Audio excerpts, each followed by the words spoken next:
Pag-usapan natin ngayon ang assassination attempt laban sa buhay ni BP Inday Sara. Ayon sa mga post ni Sas Rogando Sasot at ayon na rin sa short video noon ni BP Sara na may iskar sa kanyang liig, sabi niya, sinubukan nila kung igorgor kaya lang hindi sila nagtagumpay. So connecting the dots, pakinggan natin ito ang mga post ni Sas Rogando Sasot para matagpi-tagpi natin ang mga pangyari. I-review natin yung kay BP Sara noon, yung kanyang ginorgor, ang kanyang liog.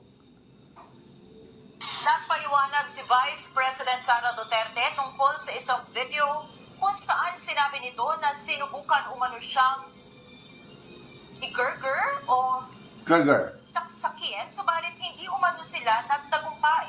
Sa isang panayang kahapon sa Vice Presidente sa Cagayan de Oro City, natanong ng media kung ano ang kanyang ibig sabihin sa nasabing video, kung saan itinuro nito ang sugat sa kanyang leeg.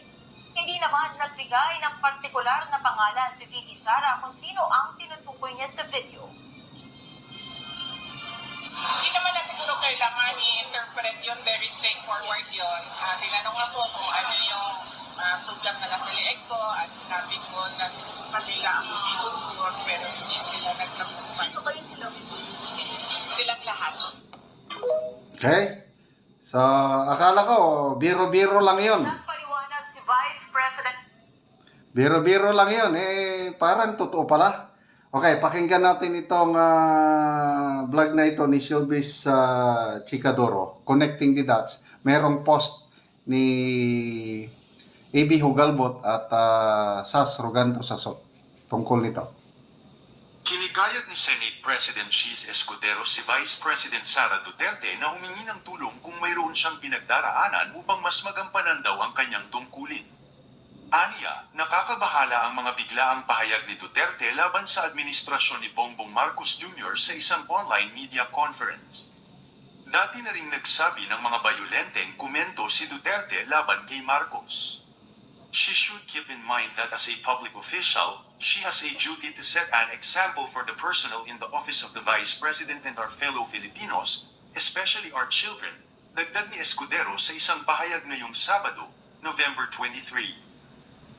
Ayon pa sa sagot nito sa sinabi ni VP Sara na patayin ng mag-asawang Marcos kapag itinumba siya ni Martin Romualdez, I urge those who are close to her, those who truly care about her as a person and as a leader, to advise her to refrain from making these indecorous and possibly criminal statements in public. This do not benefit the Vice President, her office or our country. If she is struggling, I sincerely hope she seeks and is provided with the help she may need so she can regain calm and composure and properly discharge her duties as Vice President. Pero ang tanong, ano ang sinabi ng personal waiter ni Liza Marcos nang dati nang nagpahayag si VP Sara na gusto siyang i-gurger ng isa sa mga security na mula sa Office of the President? Ayon kasi sa post din ni Sas Sasot ay, what Filipinos don't know is that before the birthday of Inday Sara, she experienced an assassination attempt by one of her security aides assigned by the Office of the President. Oh, yan na. Basic human instinct. May post pala si Sas Sasot na ganyan. Bago yung birthday niya last year ba yun? May nag-attempt daw, according to Sas Sasot, may nag-attempt na igorgor si BP Sara.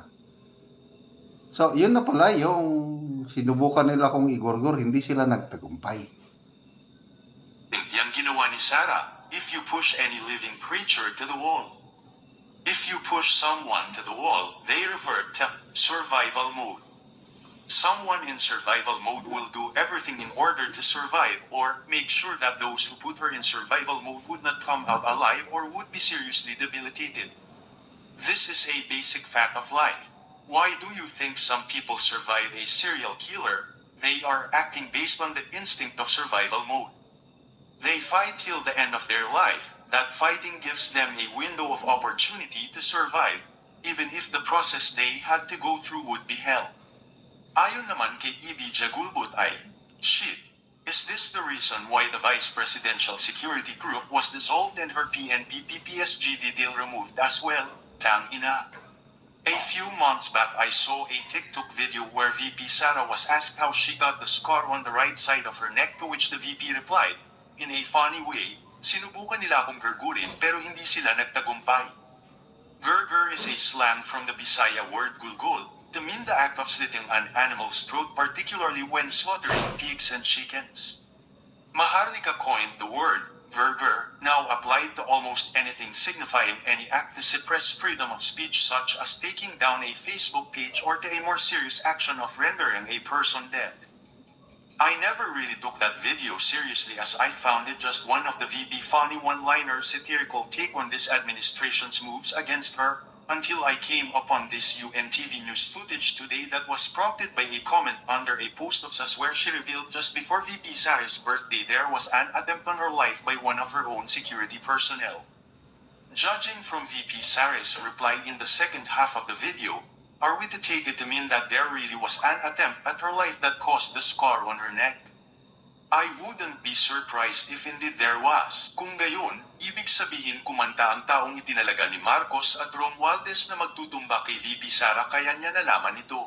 Malinaw na sila ang nauna sa gustong pumatay, pero ang media at HOR at si Cheese Escudero ay ang sinabi lang ni VP Sara ang sinagot. Ayon naman kay Dare to Ask ay, Dear Senate President Cheese Escudero, you said in your statement that, as public servants, our actions should always be guided by this fundamental question: do my actions serve our people and benefit the country that we all love? That is such a very good question to ask indeed. But, did you ask yourself the same question when, as part of the 19th Congress, as a senator, the DOTR budget was mangled and mutilated beyond recognition in 2024? Big infrastructure projects zerked out and transferred to unprogrammed appropriations. I implore the Senate President to review and assess your actions in the Senate and determine if your mutilation of the budget meet this standard. The Filipino people have the right to feel anger and frustration, which often result in painful and hurtful language. Because civil servants like you did not do what your code of conduct requires all public officials and employees to do, that is to perform and discharge their duties with the highest degree of excellence, professionalism, intelligence, and skill. Don't just strive to have prudence, reason, and dignity in your words for the good of the nation and the people you are duty-bound to serve, act on it. With all due respect po, stop the hypocrisy, Mr. Senate President. Samantala, ang isyong ito ay binigyan ng... Okay, so nakakatakot po ang mga revelasyon ngayon na akala ko biro-biro lang yung ginurgur ako. Ngayon ko lang nalaman na may post si Sas Rogando Sasso na before yung birthday ni VP Sara ay may assassination attempt. I don't know anong masasabi nyo yan. Kaya pala, kung magsalita si VP Sara, inuunahan niya na kung magurgur ako, ganito na rin ang mangyari. So, ano lang siya, inuunahan lang niya. So, anyway, sana hindi mauwi sa ganitong gurguran ang pangyayari dahil in the end, tayo lahat, Pilipino, ang talo. Yung napanood ko nga vlog kanina ng isang taga-London, ano na daw, headline news tayo sa BBC, yung ganyang threat ng gurguran o gurgurin, nagbibigay talaga ng negative image sa ating bansa. Sana tumigil na ito. Paano mapatigil?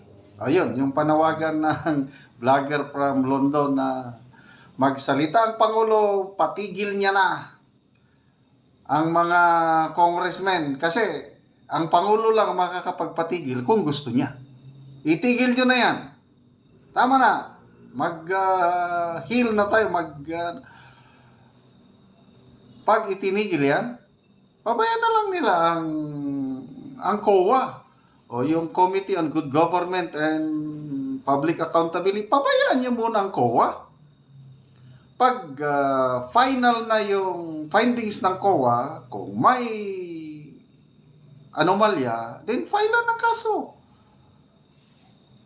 Sa ngayon kasi, hindi pa luto. Yung example ni Congressman Marcolita, niluluto pa lang, pinapakialaman na.